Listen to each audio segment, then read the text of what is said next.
친밀한 교제를 누리는 삶. 예수님이 십자가에 달려 죽으신 이유가 무엇입니까? 하나님과 친밀한 관계를 회복시키려고. 우리가 하나님과의 친밀한 교제 안에 있을 때 그분을 알 뿐만이 아니라 그 길을 알 뿐만이 아니라, 오늘 많은 사람들이 예수 믿기 어렵다고 말하거든요. 제가 여기저기 집회를 다니면서 물어보면 예수 믿기 쉽다고 말하는 분 많이 못 봤습니다. 예수님은 수고하고 무거운 짐진 자들아 내게로 오라, 내가 너희를 쉬게 하리라 라고 말씀하셨는데, 실상은 모두 다 무거운 짐으로 여깁니다. 대단히 어렵게 생각합니다. 왜 어렵고 왜 무거운 짐으로 생각합니까? 예수님은 내 짐은 쉽고 가볍다고 그랬는데 우리는 어렵다고 생각한다면 뭔가 문제가 있다는 겁니다. 무엇이 문제입니까? 우리가 하나님을 전 존재로 사랑하면 그분의 길을 따라가는 것은 쉽지는 않지만, 그러니까 때로는 그것이 쉬운 일은 아니지만, 그러나 하나님을 알기에 그분의 길을 따라가는 것은 결코 두려운 길이 아니라고 생각합니다. 오늘날 예배 회복이 너무나 중요합니다.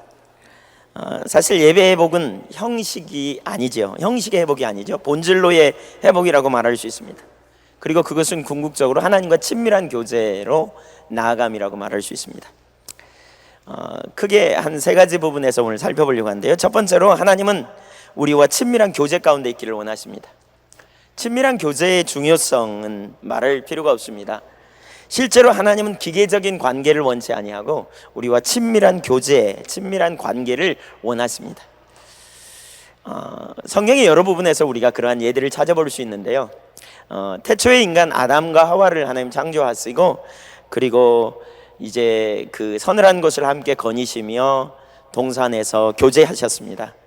또 각종 짐승들을 만드시고 그 아담 앞을 지나가게 함으로 아담이 명령하는 대로 그대로 이름이 되었던 것을 볼 수 있습니다.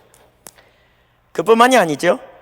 그 출애굽한 이스라엘 백성들을 향하여 하나님의 의중을 이렇게 선포하고 있습니다. 출애굽기 19장 3절과 4절에 보면 거기 이렇게 말합니다. 모세가 하나님 앞에 올라가니 여호와께서 산에서 그를 불러 가라사대, 너는 이같이 애굽 족속에게 이르고 이스라엘 자손에게 고하라. 나의 애굽 사람에게 어떻게 행하였음과 내가 어떻게 독수리 날개로 너희를 업어 내게로 인도하였음을 너희가 보았느니라. 하나님께서 10가지 재앙을 쏟으시고 400년 동안 애굽에 종살이하던 이스라엘 백성들을 하나님께서 불러내셨습니다. 그리고 어디로 인도하셨습니까? 광야로 인도하셨습니다. 지금 이스라엘 백성들을 세우고 말씀하시는 그 자리도 바로 광야입니다. 이스라엘 백성들이 느낄 때는, 이 말을 들을 때 하나님이 우리를 광야로 인도했지 않는가라는 생각을 할 것입니다. 그러나 하나님은 그들을 광야로 인도한 것이 아니라 하나님께로 인도하셨다고 말씀합니다. 너희를 내게 업어 내게로 인도하였다. 독수리 날개로 업어 내게로 인도했다. 하나님이 그들을 구원하신 것은 궁극적으로 하나님과의 친밀한 교제 가운데 두시고, 그리고 하나님의 백성으로 하나님을 예배하기 위하여 초청하신 것을 볼 수 있습니다. 친밀한 교제를 누리는 삶.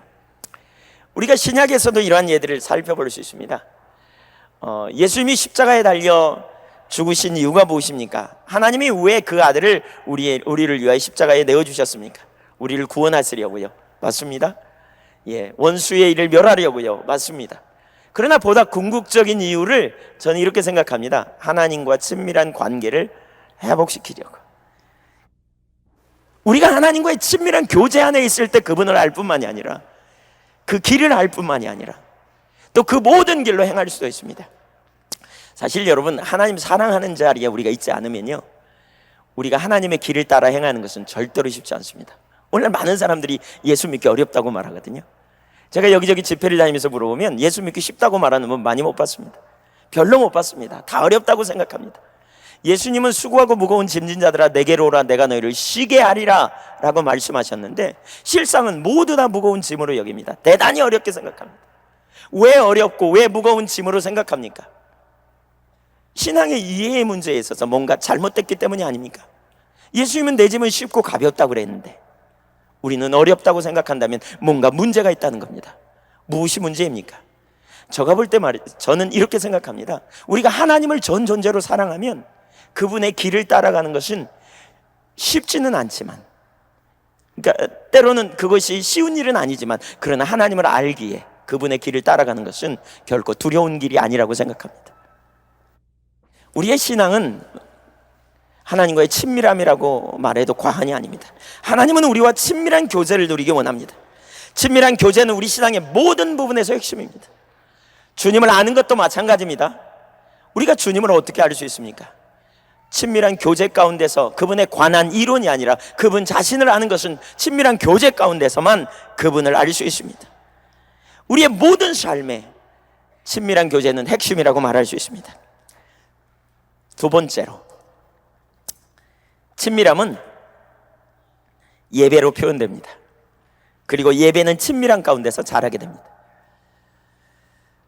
우리가 하나님과의 친밀한 관계 가운데 있는 것이 하나님이 우리에게 원하시는 것이라면 그 친밀함의 표현, 친밀함의 반응 중에 하나는 예배입니다.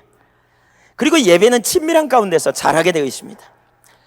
요한복음 4장 23절에 보면 하나님은 예배하는 자를 찾으신다. 아버지께 참으로 예배하는 자들은 신령과 진정으로 예배할 때가 오나니 곧 이때라. 아버지께서는 이렇게 자기에게 예배하는 자들을 찾으시느니라 라고 말씀합니다. 여기서 나오는 예배라는 단어의 헬라어는 프로스쿠네오라는 단어입니다. 이 말의 의미는 절하다, 입맞추다 라는 의미입니다. 하나님과 입맞추는, 이게 그 예배의 의미라는 거죠. 그분 앞에 무릎을 꿇고 엎드리는, 또 그분에게 입맞추는, 이것은 하나님과의 친밀함을 의미합니다. 예배 그 자체가 뭐냐? 친밀함입니다. 하나님은 우리가 예배자가 되기를 원하시고요, 그 예배자를 찾으신다고 말합니다. 성경에 보면 그 요한계시록 19장에 우리를 정결한 신부로 세우기를 원한다고 말씀하죠. 그리고 정결한 신부가 하늘나라에 가면 뭘 합니까? 요한계시록 4장과 5장에 가면, 거기 가면 하나님께 경배하는, 예배하는 그러한 일을 하게 됩니다. 존 파이퍼라고 하는 분은 이렇게 말합니다. 교회의 궁극적인 목적은 선교가 아니라 예배다. 선교가 존재하는 이유는 예배가 존재하지 않는 것이 있기 때문이다. 하나님의 궁극적인 목적은 그의 영광을 계시하는 것이다. 예배는 하나님의 영광, 명성, 성품을 이 세상 앞에서 지지하는 것이다. 하나님께서 그의 영광을 첫째로 삼으신 것은 하나님께서 최대의 영광을 받으실 때 인간이 최대로 흡족할 수 있기 때문이다. 반대로 인간이 하나님 안에서 가장 흡족할 때 하나님께서는 인간을 통해 가장 크게 영광을 받으신다. 우리가 그분을 찬양하고 그분으로 인하여 만족할 때 하나님이 가장 영광을 받으실 뿐만이 아니라, 또 그분이 영광 높임을 받을 때 우리 인간이 최대로 흡족할 수 있는 것이다 라고 말합니다. 궁극적으로 예배하는 자들이, 그러니까 예배가 존재하지 않는 것, 그것 때문에 우리가 선교를 해야 될 필요가 있다라고 이분은 얘기합니다. 그러니까 우리가 하나님께 예배를 드림으로 말미암아 그분과 친밀한 교제 가운데 서는 그 자리에 나가야 합니다. 세 번째입니다. 첫 번째, 두 번째가 끝나고 세 번째로 나갑니다. 엄청 빨리 갑니다. 근데 이제 오늘 집중적으로 다룰 것이 이것입니다. 그러니까 우리가 하나님과의 그 친밀한 교제 안에 교제로 나아갈 때 예배가 너무너무 중요하다 그랬습니다. 그 안에서 우리가 그 친밀한 교제를 누리고, 그리고 그러므로 하나님을 더 깊이 알고, 그리고 하나님을 사랑하고, 또 그때 하나님이 하나님 자신을 우리 가운데 계시해 주시고, 이러한 친밀한 교제 가운데 우리가 들어가는데, 이때 참 중요한 게 뭐냐면, 하나님과의 친밀함을 갖기 위해서 두 가지 자세가 대단히 중요합니다.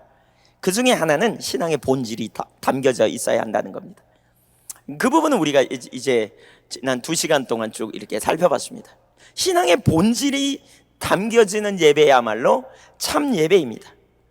신앙의 본질이 없이는 우리가 그 온전한 예배라고 말할 수 없습니다. 신앙의 본질이 없이는 그것은 형식에 불과한 예배입니다.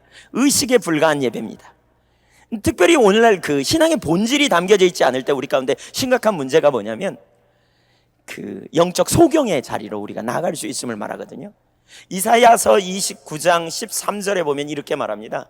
너희가 입술로는 나를 존경한다고 말하지만 내가 너희의 모양을 보니 실은 조상들의 유전을 따라 다만 흉내내고 있을 뿐이다. 표준 세번역에서 그렇게 말합니다. 조상들의 가르침을 따라 흉내내고 있다. 여정 목사님이 앞에서 말씀하신 것처럼 여기 흉내내고 있다는 말은요, 그 정성이 없는 예배를 말하지 않는다 그랬죠. 그 당시에 엄청나게 많은 제물과 제사가 있었습니다. 그러나 그럼에도 불구하고 그것을 하나님이 받지 않으십니다. 왜 안 받느냐? 그들 가운데 신앙의 본질이 담겨져 있지 않았기 때문이라고 말할 수 있습니다. 신앙의 본질은 하나님을 알고 사랑하는 것입니다. 근데 하나님을 알기 원하고 하나님을 사랑하는 그 하나님 그분 자신을 구하는, 사실 예배가 하나님과의 친밀함과 깊은 연관이 있다면 이 예배를 통해 우리는 하나님을 알고 그분을 사랑하는 자리에 서야 하는데, 그게 없이 드려지는 예배, 하나님을 알기 원하는 열망이 없는 가운데 배부른 예배 있죠. 배부른 사람들, 사실 배부른 가운데 드리는 예배에 하나님이 임하시지 않거든요. 배고픔, 갈망하는, 하나님의 은혜가 아니면 안 되는 것을 보는 그런 갈망하는 가운데 드려지는 예배야말로 참 예배인데, 그러한 예배가 없는 이런 예배, 이것을 우리가 형식적인 예배라고 말할 수 있습니다. 하나님 그분 자신을 갈망하는. 오늘 두 번째로 집중적으로 살펴보기 원하는 것은 십자가에 의지하여 서는 삶입니다. 십자가를 의지하여 서는 삶입니다. 그러니까 우리가 하나님과의 친밀한 교제를 누리는 데 있어서 이 십자가만 의지하여 사는 삶을 우리가 올바로 이해하게 되고, 그런 삶을 살 때 우리 삶에 놀라운 능력을 경험합니다. 여기서 제가 한 4가지를 살필 거거든요. 첫 번째로는 매 순간 십자가만 의지하며 서야 합니다. 아멘. 성경을 찾겠습니다. 요한복음 6장 53절부터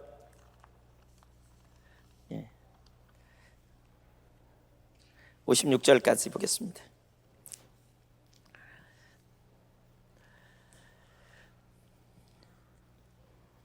요한복음 6장 53절.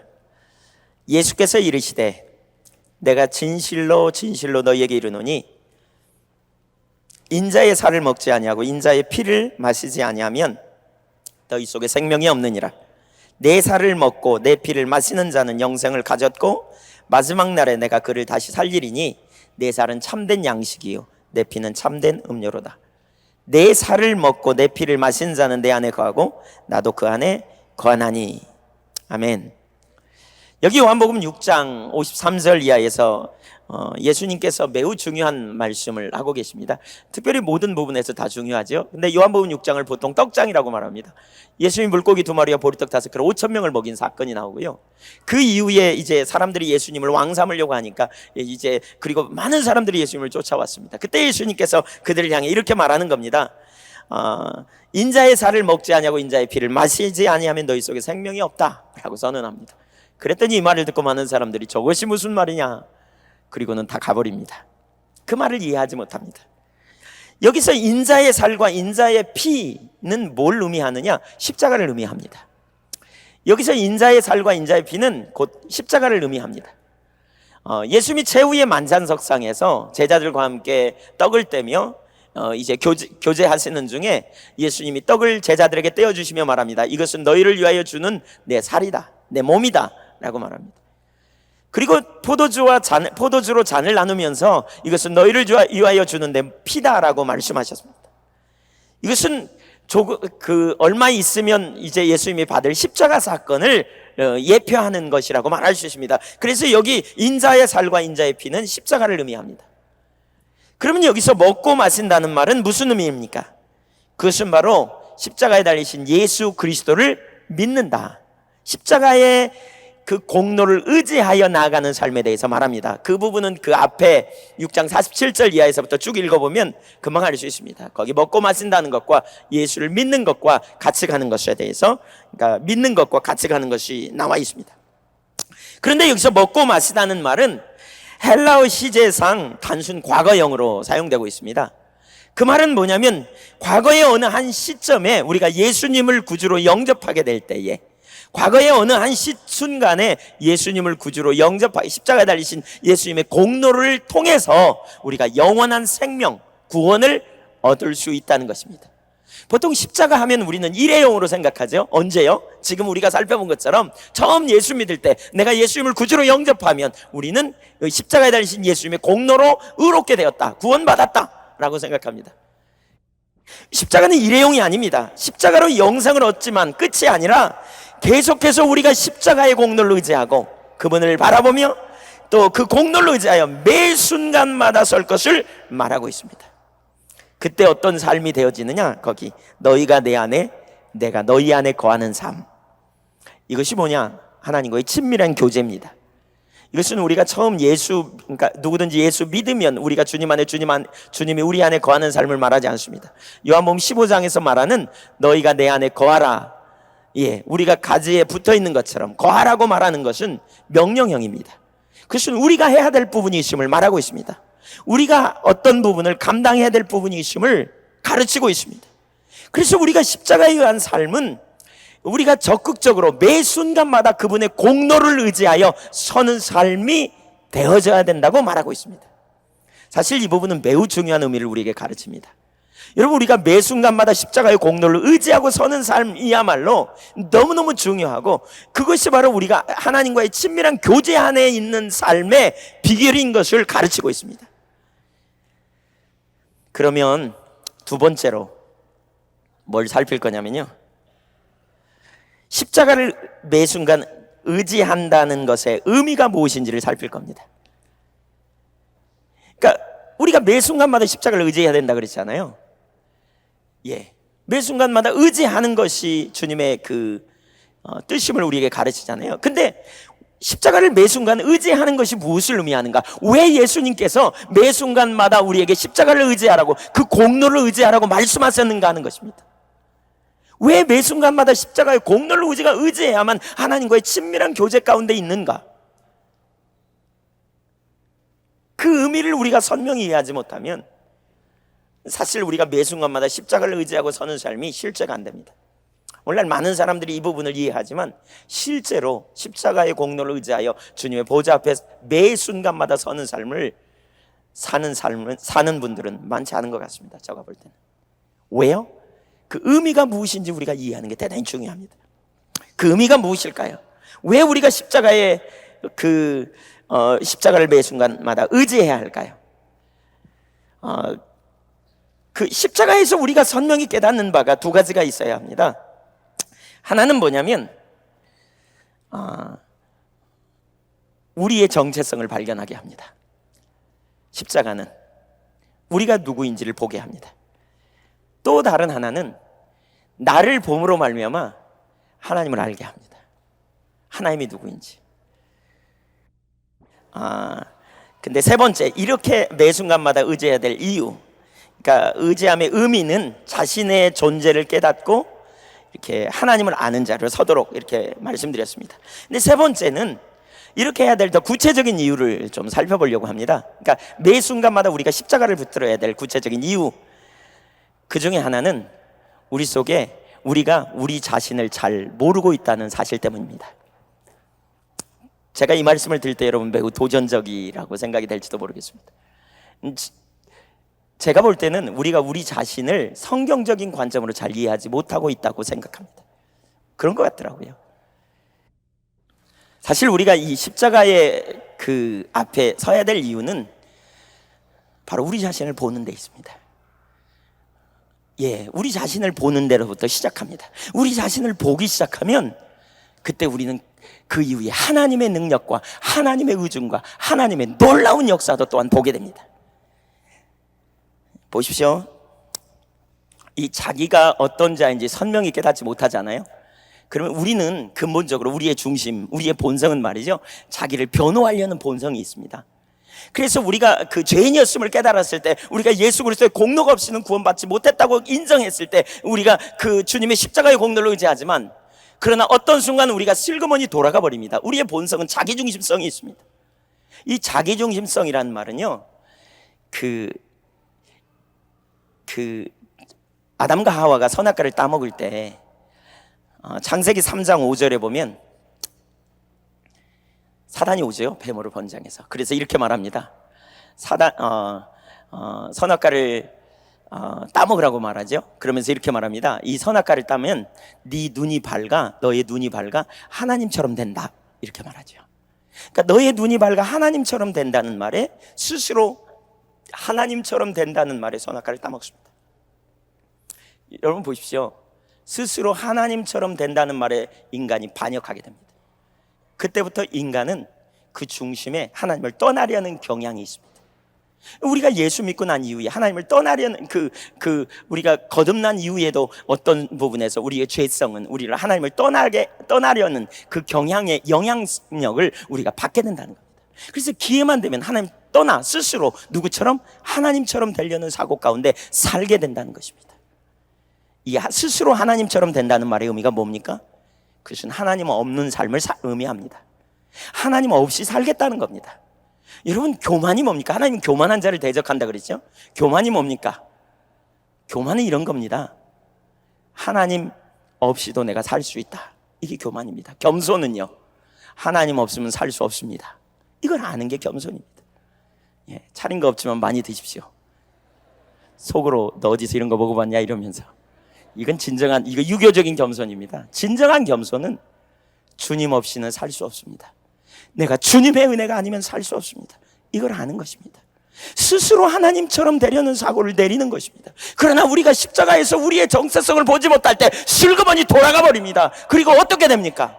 자기의 자원으로 살겠다는 겁니다. 내 힘으로 살아보겠다는 겁니다. 내가 능력이 돼보겠다는 겁니다. 하나님 없이 살아보겠다는 겁니다. 입술로는 하나님 찾지만 삶의 모든 부분에서 하나님 없는 삶을 살게 됩니다. 여러분, 이게 자기중심성이에요. 이 자기중심적으로 돌아가잖아요. 그러면 나타나는 신앙적인 특징은, 그러니까 두 가지 부분에서 제가 그러니까 신앙적인 특징이 있어요.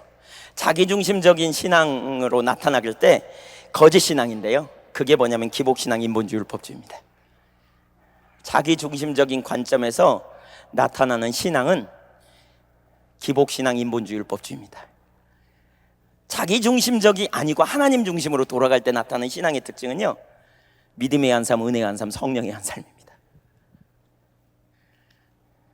믿음에 의한 삶을 살고요, 은혜에 의한 삶을 살고요, 성령에 의한 삶을 삽니다. 자기중심적일 때는요, 기복신앙, 인본주의, 율법주의입니다. 보실래요? 기복신앙은, 우리 신앙은요, 참 신앙은 하나님의 영광을 위해 살아야 됩니다. 맞지요? 아멘? 예. 그런데 기복신앙은 자기를 위해서 삽니다. 하나님을 수단으로 여겨 자기를 기쁘게 하기 원합니다. 하나님을 수단으로 여깁니다. 그리고 자기의 목적하는 바를 이루려고 합니다. 자기가 얻고자 하는 바를 얻으려고 합니다. 내가 어떻게 하면 이것을 얻어볼까? 여기에 초점이 있습니다. 여기에 관심이 있습니다. 그래서 하나님께 나아갑니다. 열심히 헌신도 봉사도 충성도 합니다. 그런데 결국은 하나님부터 돌아올 부스러기, 아까 여목사님 달라고 하는 거, 거기에 관심이 있어요. 이게 기복신앙입니다. 율법주의는 뭡니까? 율법주의는요, 한마디로 요약하면 우리가 예수 그리스도의 공로를 의지하여 주님 앞에 가야 하는데, 그 대신 뭘 의지하느냐? 자기의 의를 의지합니다. 자기의 바른 행실, 자기의 의로운 행실, 하나님에 대한 자기의 헌신, 자기 의에 기초하여 하나님께 나아가려고 합니다. 여기서도 뭐가 나오냐? 자기입니다. 자기. 그러니까 내가 어떻게 하면 하나님께 나아갈까? 내가 어떻게 하면 하나님을 기쁘시게 할까? 내가 어떻게 하면 하나님께 영광 돌릴까? 자기가 있습니다. 아까 기복신앙은 자기를 위해서라 그랬잖아요. 인본주의는 우리의 삶의 승리는 하나님의 지혜에만 있습니다. 하나님의 지혜를 따라가야 합니다. 그런데 인본주의는 자기 지혜를 따라갑니다. 자기 지혜를 따라갑니다. 자기의 방법을 의지합니다. 예, 자기가 세워놓은 계획을 따라 나아갑니다. 그리고 하나님을 돕는 자로 여깁니다. 그래서 자기중심적일 때 나타나는 신앙의 특징은 인본주의, 율법주의, 기복신앙입니다. 여러분, 이 신앙하에서는 진정한 하나님의 역사를 경험할 수 없습니다. 언제나 자기중심입니다. 영적으로 성숙도 없습니다. 하나님의 길을 알지 못합니다. 너무너무 심각한 것은 영적으로 소경입니다. 언제나 자기 관점으로만 봅니다. 자기중심적이니까요. 자기가 뭔가 이루어보려고 합니다. 목적이 자기입니다. 사실 이건 얼마나 우스운지 모릅니다. 하나님의 아들을 아끼지 않고 우리를 위하여 내어주셨다 그랬거든요. 그러면 그분 안에 모든 게 다 있습니다. 십자가를 바라보면 그분 안에 모든 게 다 있습니다. 그분이 우리를 위하여 모든 것을 주셨습니다. 그런데 우리는 여전히 자기중심적으로 자기가 자기 인생을 책임지려고 하고 자기가 자기 것을 가지고 살아보려고 하는 것이 오늘날 우리의 모습이라면 얼마나 무지한 신앙의 모습입니까? 저는 이 기복신앙이야말로 망존한 신앙, 아주 하나님 앞에 온전치 못한 신앙이라고 돌아가 버릴 때, 자기중심적으로 돌아가 버릴 때 나타나는 신앙의 형태가 기복신앙 인본주의율법주의라면, 자기중심적으로 돌아갈 때 우리의 삶의 모습입니다. 삶의 태도, 삶의 자세, 이런 게 어떤 식으로 나타나게 되냐면, 불평을 하게 됩니다. 많은 경우에. 그러니까 자기중심적으로 돌아가면요, 불평합니다. 하나님의 안식도 없습니다. 여러분, 안식은 환경에 있지 않습니다. 안식은 사람에게 있지 않습니다. 안식은 인격체 되시고 살아계신, 우리를 위하여 아들을 아끼지 않으신 살아계신 전능하신 하나님께 있습니다. 그분이 우리를 위하여 선한 일을 시작하셨다면 그 일을 마치려 함에 부족함이 없다는 사실을 알게 된다면, 우리가 그리고 그분을 알며 그분을 신뢰한다면 우리 안에 진정한 안식이 있습니다. 그런데 그분이 안 보이거든요. 자기중심이니까요. 그분을 신뢰할 수 없거든요. 여러분, 그러므로 우리 마음에 뭐가 있습니까? 불신이 있습니다. 이 불신의 상태에서 나오는 게 뭐냐면 불평이 나옵니다. 원망이 나옵니다. 이 같은 단어군이라고 저는 이름을 지었습니다. 같은 단어군. 불평, 원망, 낙심, 절망. 이때 우리의 마음의 상태를 잘 살펴보면요, 둘 중에 하나입니다. 하나는 조급함에 빠져 있든지, 또 다른 하나는 자기 연민에 빠져 있습니다. 이러한 삶의 모습은 불신의 자리에 있습니다. 이런 사람은 항상 기뻐하는 일 절대로 불가능합니다. 범사에 감사하는 일 절대로 불가능합니다. 왜? 초점이 자기를 보기 때문입니다. 초점이 환경에 가 있기 때문입니다. 초점이 믿음의 주요 온전케 하시는 주님을 봐야 하는데 자기를 보고 있기 때문에 진정한 안식이 그 안에서 절대로 없습니다. 낙심합니다. 좌절합니다. 여러분, 사울 같은 경우도 보십시오.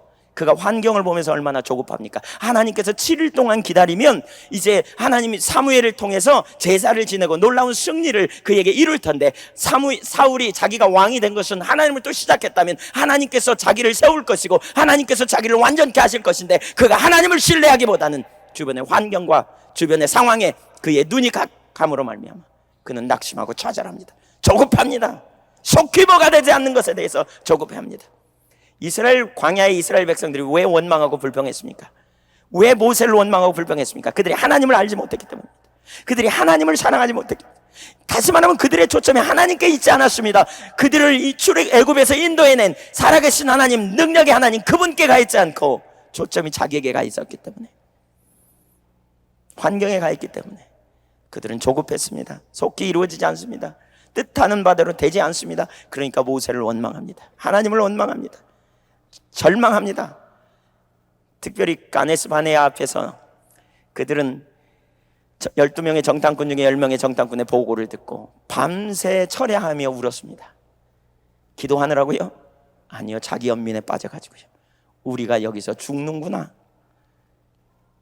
우리 모두도 그 자리에 갈 수 있습니다. 우리의 초점이 하나님 중심으로 돌아가면, 중심에서 자기 중심으로 돌아가면, 자기 관점으로 돌아가면, 우리가 자기를 잘 모르기 때문에 자기 관점으로 돌아가 버리면 우리는 순간에 그렇게 빠지게 된다는 겁니다. 그러나 여러분 있죠, 이 자기중심적인 그런 특징이 대단히 많이 있죠. 근데 우리가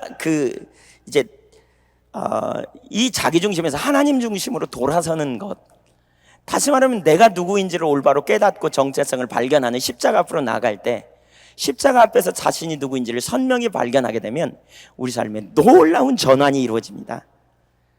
네 번째로 제가 살펴볼 게 그겁니다. 자기를 알므로 십자가에서 십자가 앞에 서서 자기를 보게 되므로 이제 주님을 붙잡는 자의 삶의 특징입니다. 다시 한번 말씀드릴게요. 십자가에서 자신의 정체성을 발견함으로 그 자기를 죽음에서 건지신 그 하나님을 아는 자의 삶의 특징입니다.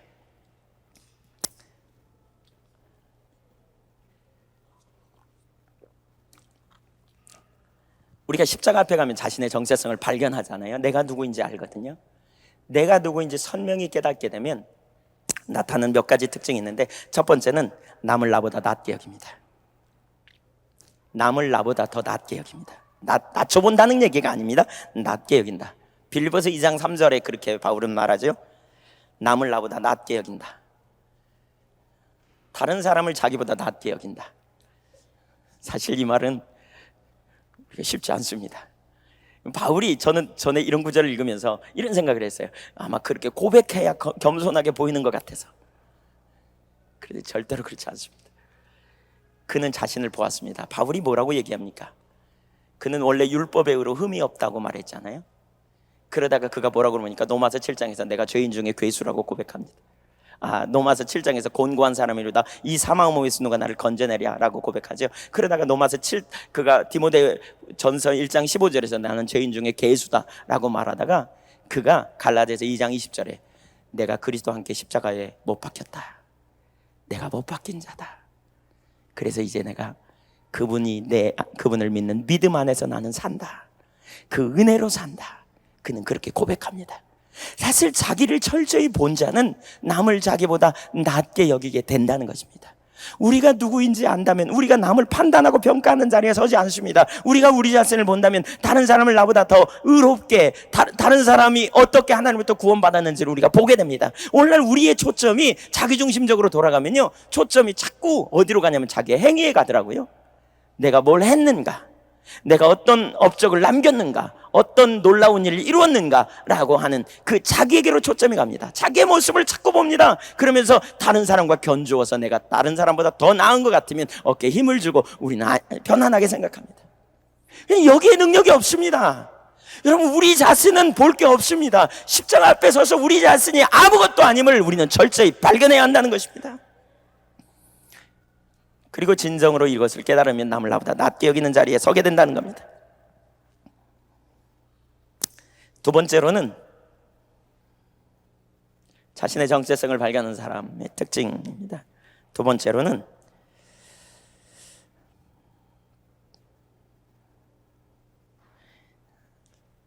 우리의 자랑이 오직 예수 그리스도만 됩니다. 자기의 자부심과 자만심이 내려지고 그것을 배설물로 여기고 예수 그리스도만 자랑합니다. 제가 한 번은 대전에 가서 이렇게 집회를 했거든요. 집회를 하나님 참 함께 하시더라고요. 그리고 돌아왔어요. 월요일부터 목요일까지 집회를 하고 금요일날 철야기도 하는데 혼자 엎드려서 이렇게 기도했습니다. 개인 기도 이제 시간에 철야기도 마치고 혼자 기도하는데 그림이 보이는데 이렇게 저희가 지나가는데 이렇게 비포장도로가 포장도로로 바뀌는 그림이 보이더라고요. 근데 그 순간에 제 속에서 이런 질문이 딱 떠오르는 거예요. 사실 제가 한 건 아니라고 생각합니다. 근데 제가 의도하지 않았는데 이런 질문이, 하나님 이거 누가 한 거예요? 저는 그 순간에 제가 기대하기는 네가 했다, 수고했다 이럴 줄 알았거든요. 근데 하나님께서 제게 뭐라고 감동하시냐면 내가 했다. 아주 차갑게 그리고 단호하게 너는 무익한 종이라 할 일을 했을 뿐이라고 해. 제가 얼마나 절박하게 회개했는지 모릅니다. 그렇습니다. 하나님, 우리가 십자가 앞에 서면, 우리는 주님 앞에 쓰임받는다면, 내가 남보다 더 열심히 헌신하고 봉상했다면, 내가 십자가 앞에 서는 순간 그것이 내 의가 아니라 주님의 은혜로만 가능했다는 사실을 우리는 깨닫습니다. 우리의 자원이 아닙니다. 우리의 공로가 아닙니다. 우리가 자랑할 것이 아무것도 없습니다. 어제 하나님이 나를 통해 죽은 자를 살렸다 할지라도 오늘 우리는 주님의 은혜로만 살 수 있습니다. 십자가 앞에서 우리는 우리 자신을 발견합니다.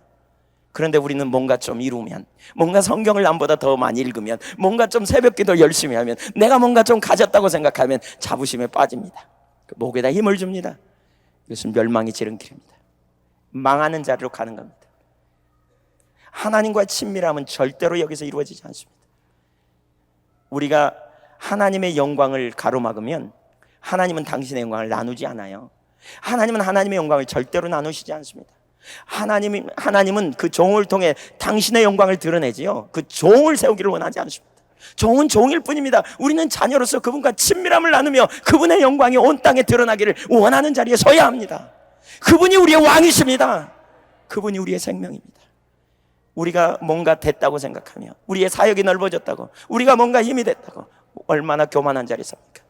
그것은 망하는 자리입니다. 자부심, 우리가 뭘 자랑합니까? 내가 몇 대째 예수 믿었나? 내가 얼마나 놀라운 역사가 있었나? 하나님이 우리를 통해 과거에 얼마나 놀라운 역사가 있었는가? 하나도 안 중요합니다. 잊어버리십시오.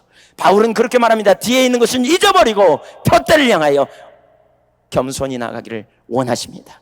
앞에 있는 것을 잡으려고 어찌하든지 그리스도 예수께 붙잡힌 바 된 그것을 잡으려고. 빌보서 3장 15절에 그는 이렇게 말합니다. 누구든지 우리 온전히 이룬 자들은 바로 이처럼 생각하라 라고 말합니다. 성숙한 자들이 생각해야 될 자세가 바로 이런 자세라고 그는 말하고 있습니다.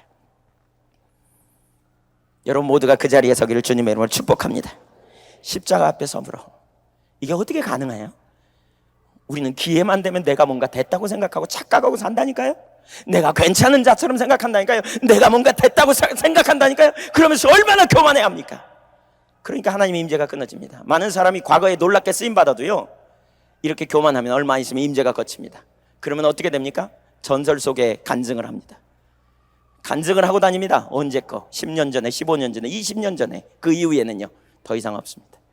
왜? 하나님 친밀함이 끊어졌거든요.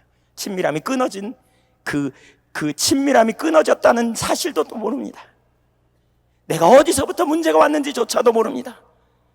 다시 돌아가야 합니다. 어디로? 첫사랑의 자리로, 주님의 십자가의 그 공로만을 의지하고 내가 구원받았다는 사실을, 내 정체성을 발견한 자를 돌아가야 합니다. 세 번째로, 이렇게 자신을 본 사람은 십자가 앞에서 십자가 앞으로 가서 자신의 정체성을 보면 주님을 알게 됩니다. 주님을 알게 됩니다. 사실 주님은 성경에서 우리가 알 수 있죠. 주님에 관한. 근데 저는 물론 성경에 기초해서 우리가 십자가 앞으로 가면 우리 가운데 죄인된 나와, 죄와 사망의 법에 의하여 죽었던 나를, 허물과 죄로 죽었던 나를 그 깊은 수렁에서 건지신 그 하나님의 능력을 어디에서 실제적으로 아느냐면 저는 십자가에서 발견합니다.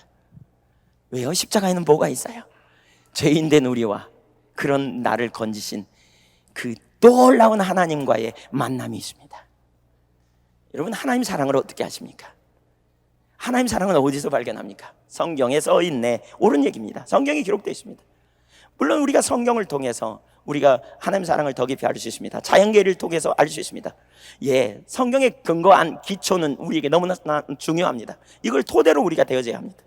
그런데 십자가 앞에서 우리의 정체성을 발견하고 내가 십자가의 공로로 구원받은 자라는 사실을 발견하면 거기에서 우리는 하나님의 놀라운 사랑을 발견합니다. 십자가에는 나를 향한 하나님의 완전한 사랑이 게시되어 있습니다. 십자가에는 나를 향한 완전한 하나님의 놀라운 사랑이 게시되어 있습니다. 그뿐만이 아닙니다. 십자가, 여러분 어쩌면 여러분 가끔 이런 경험 하시나요? 하나님이 나를 안 사랑하시나? 그런 생각 가끔 하시죠? 시편 77편에 보니까 그 기자도 그랬고요, 41편 기자도 하나님이 나에게 더 이상 은혜를 안 주실까 이런 생각했더라고요. 저도 가끔 그런 생각을 합니다. 그런데 십자가만 보면 그 생각이 내려집니다. 왜요? 나를 위하여 아들을 아끼지 않은 하나님 사랑, 그것은 나를 향한 엄청난 그분의 관심입니다. 하나님의 엄청난 관심이 십자가에 게시되어 있습니다. 나를 향한 완전한, 내가 너를 이렇게 사랑한가 하느냐, 그게 나를 향한 완전한 사랑입니다. 완전한 사랑, 절대로 버리지 않습니다. 제가 가끔 농담으로 이런 얘기 합니다. 하나님은 우리를 안 버리십니다. 왜냐하면 투자한 게 많아서요. 아들을 투자했습니다. 그렇게 나를 사셨는데요, 나를 버리신다고요? 여러분, 그 영광의 아버지께서 우리가 그분을 예배하도록 초청하셨다니까요. 얼마나 신나는 일입니까? 하나님 여러분 버리시지 않습니다. 또 십자가에 있는 하나님의 전지하심이 완전하게 지식이 게시되어 있습니다. 여러분, 우리는 우리의 필요를 잘 모릅니다. 어떨 때 특별히 구원의 문제에 관해서 우리가 알지 못했었을 때가 있었습니다. 그러나 하나님은 우리의 필요를 아시되 2000년 전에 우리의 필요를 채우기 위해 그 아들을 십자가에 내어놓으셨습니다. 우리의 필요 가운데 가장 큰 필요는 우리의 구원의 문제입니다. 영혼의 구원, 이보다 더 큰 필요가 있습니까? 예, 하나님은 우리의 모든 필요를 아실 뿐만 아니라 우리의 모든 상황을 아시는 분입니다. 십자가는 그것을 우리에게 계시하고 있습니다. 또한 십자가는 우리에게 하나님이 전능하신 분임을 계시합니다. 허물과 죄로 죽었던 자를 살리신 하나님의 능력입니다. 그래서 에베소서 1장 19절을 이렇게 말합니다. 에베소서 1장 19절, 거기 보면 이렇게 말하고 있어요. 하나님의 능력을 따라, 능력의 역사를 따라 믿게 된 우리에게 베푸신 하나님의 능력이 얼마나 큰지 너희가 알기를 원하노라. 그랬어요. 우리가 하나님의 능력을 따라 믿게 됐거든요. 그리고 그 능력을 따라, 여러분, 능력을 따라 믿었단 말은 허물과 죄로 죽었던 나를 건지신 거고요, 그렇게 믿게 되었단 말이에요. 우리가 그 이후에 보면 뭘 말하고 있냐면 1장 20절에 그 능력이 그리스도 안에서 역사하셔서 죽은 자 가운데서 살게 하는 부활의 능력이다 라고 말씀합니다. 그리고 그 능력이 저와 여러분을 살리신 줄 믿습니다. 그 능력이 우리를 살리셨어요.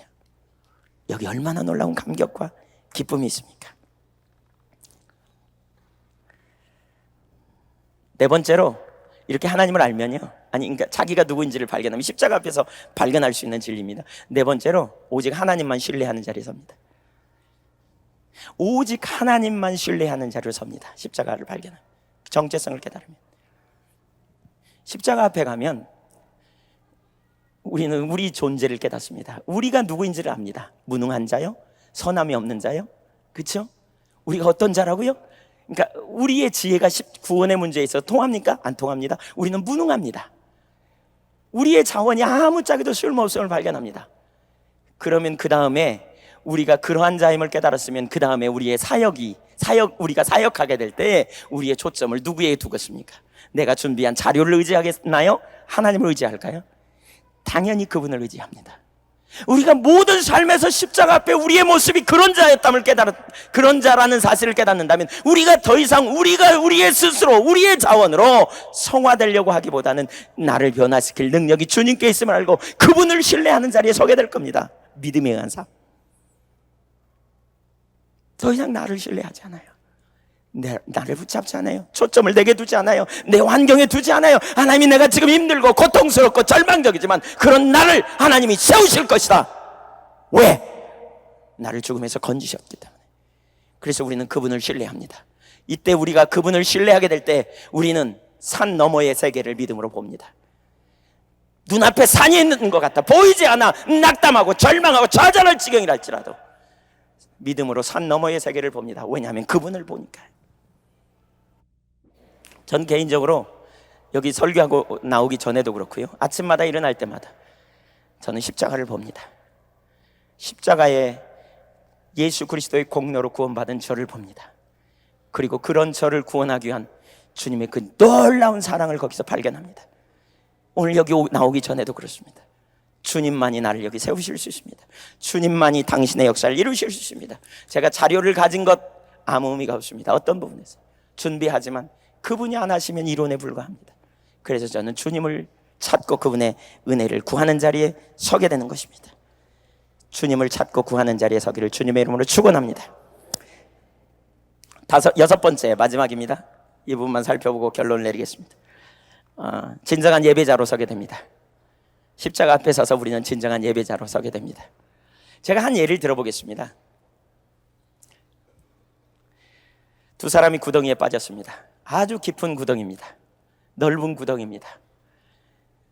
구덩이에 빠져서 한 사람은 모험을 즐기는 분입니다. 구덩이에 빠져가지고 이 구덩이에서 어떻게 나와볼까 이렇게 생각도 하지만 구덩이를 우선 일단 즐깁니다. 구덩이에 뭐가 있는지, 먹을 게 있는지, 또 뭘 만들어 볼까, 구덩이에 그 어떤 형태로 되어 있나 이렇게 합니다. 그러다 피곤하니까 잠도 잡니다. 쉽니다. 그리고 편안히 거기서 좀 즐기는 삶을 삽니다. 그러다가 생각해 보니까 나가야 될 것 같거든요. 여기 안 돼, 내가 구덩이에 빠졌구나. 지금 자신을 발견했거든요. 그래서 구덩이에서 나와야 되겠는데 어떻게 나오나 생각하고 소리를 지르고 좀 노력을 약간 했지만 별로 노력하지 않았는데 어떤 분이 큰 크레인을 가져다가 이렇게 그 구덩이에서 자기를 건져줍니다. 줄을 내려줍니다. 그걸 붙잡고 있었더니 꺼내줍니다. 이런 한 사람이 있었습니다. 또 다른 한 사람이 있습니다. 이 사람은 구덩이에 빠지자마자 자신의 처지를 인식했습니다. 내가 구덩이에 빠져 있구나. 그럼 여기서 어떻게 되지? 둘러봤더니 나갈 구멍이 없습니다. 인간적으로 나갈 방법이나 찾아봅니다. 소리를 질러봅니다. 살려주세요. 그러나 아무도 듣지 않습니다. 그가 기구를 만들어 나가볼까 생각했습니다. 그런데 할 수 없습니다. 그래서 그는 손바닥을 이용해서 기기 시작합니다. 나무를 만들어서 벽에 흠을 내고 그리고 기어 올라갑니다. 조금 올라가다가 주르륵 미끄러졌습니다. 또 올라가다 미끄러집니다. 또 좀 올라가다 미끄러집니다. 그는 온몸이 만신창이가 되었습니다. 더 이상 해볼 능력이 없습니다. 완전한 절망에 졌습니다. 나는 이제 죽었다. 그때 크레인이 나타났습니다. 그리고 그를 건져냈습니다. 둘 중에 누가 더 감사하겠습니까? 둘 중에 누가 더 구원의 감격을 알겠습니까? 두 번째 사람입니다. 사실요, 자기를 보는 자가 진정한 예배자가 됩니다. 우리가 누구인지를 알게 될 때 우리는 구원의 감격, 우리를 구원하신 주님의 그 영광을 찬양하게 됩니다. 에베소서 1장은 이렇게 말합니다.